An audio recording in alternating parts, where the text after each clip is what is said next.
Hi, Jessica here. Welcome back to MyTransgenderNation.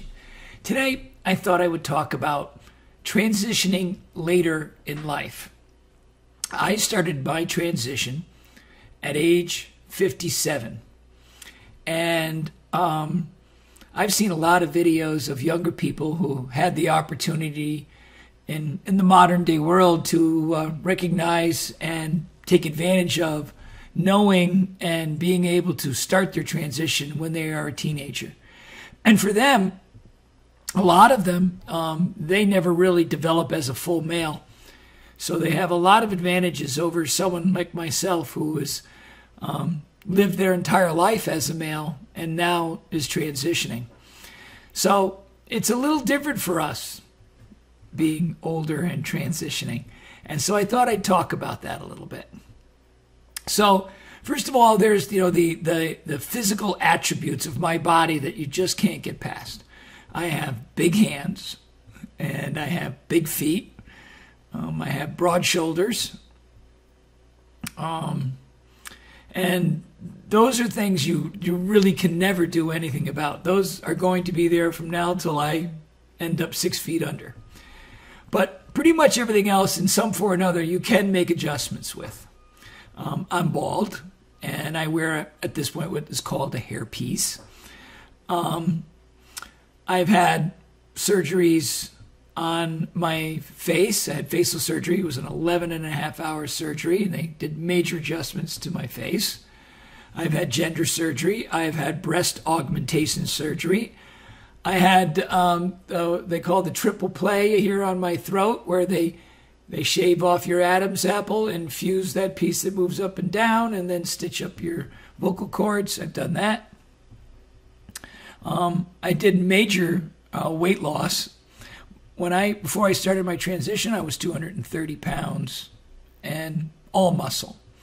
And now I average somewhere around 190 lately. And it's amazing how much muscle I've lost. But those are things, like with taking estrogen and stuff that you can control. Is a lot of your muscle mass will change. Surgeries can change your face. Surgeries can change your breasts.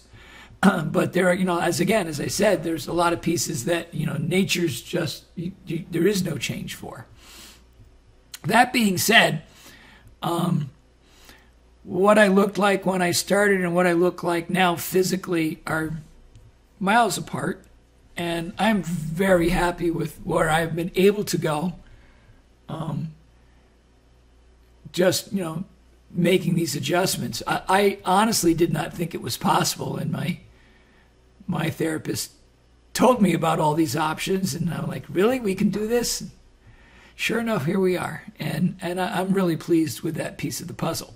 But as I said in the beginning, this is a big difference for, somebody being older going through this compared to somebody who can start before their body is even completely developed as a male who is going, male to female. So physically, there's a lot of differences. Also, you have to consider all the other things that come into play. First of all, again, I started at 57. So, I've lived my entire life as a male. And now I am living as a female. There's just your day-to-day, everything that you do and how you approach it is extremely different as a female than it is as a male. How you react and interact with other people is very different. And those are things that you have to adjust, get used to, and decide how you're going to approach. And how you approach those is also how others are going to perceive you. I know there's a lot of energy that is spent in the world on passing and, what that means. But basically what you should be doing is working towards being your authentic self and being happy with where you are. And I will tell you that the more you do that, the more you're going to pass anyway, no matter how you look. Because if you are true to yourself and you believe in yourself and you're living your best life for yourself, others are going to see that. Even if you don't look like the most fabulous female on the planet. So those are important things to keep in mind if you are transitioning later in life. I mean, there's so many things that you can do to try and assist, learning makeup.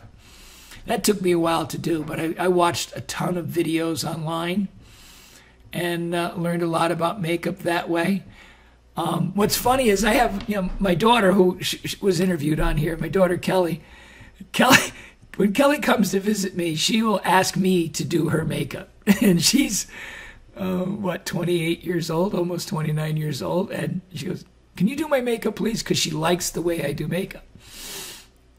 So I find that pretty funny. I mean, here's a woman who's, grown up as a woman, and she's asking somebody who's only been a woman for less than 6 years to do her makeup for her. So I guess I've learned something in that realm. But I find that interesting. Anyway, sorry, I got distracted. So, there's so many things you can do. Dressing. So, and I've talked about dressing before. And everybody's got their own opinion on it. And no matter who you are and whatever you want to do, you're more than entitled to do whatever you want. But I'm just saying, as a rule of thumb, I can't tell you how many people I've looked at online that are older, that are transitioning, and they're dressing like they're 22 years old.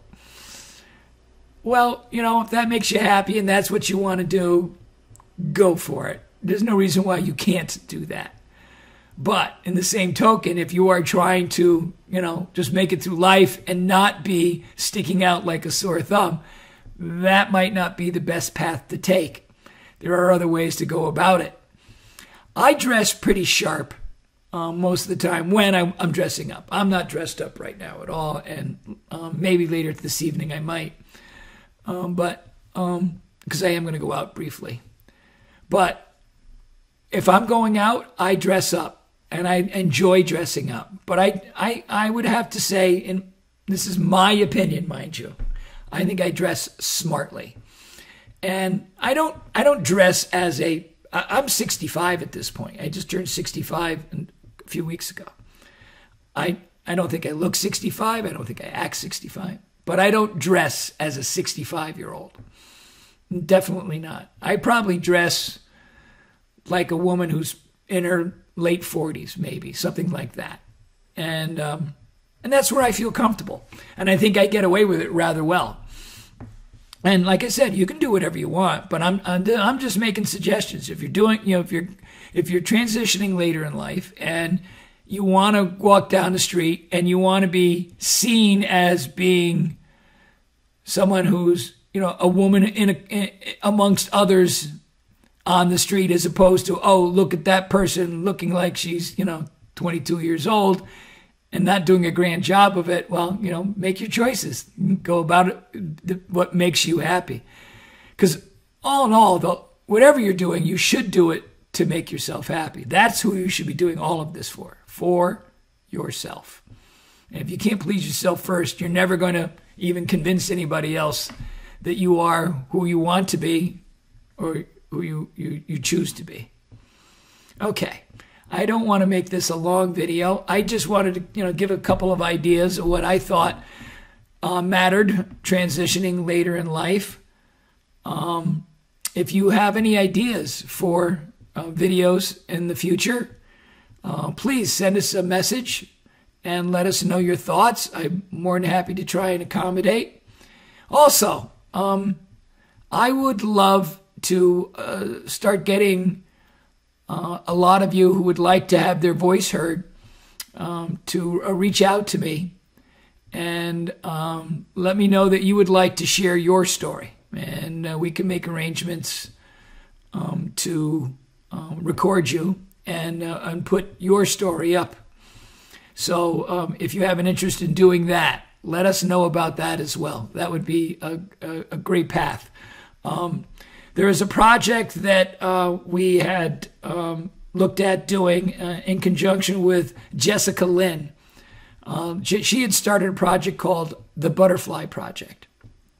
And she's asked us to sort of take it over and expand on it. And this idea that I'm talking about of recording you, giving us your version of your story and having your voice heard is that is the Butterfly Project. And we will be talking more about that in the future.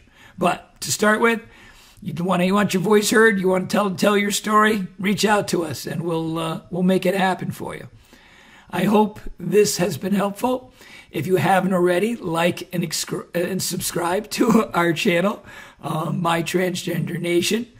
You can find us on Facebook at MyTransgenderNation. We have a website as well, MyTransgenderNation.com, and we are also on Instagram. I appreciate your time today, and I'll talk to you real soon. I hope you're having a great day. Bye-bye.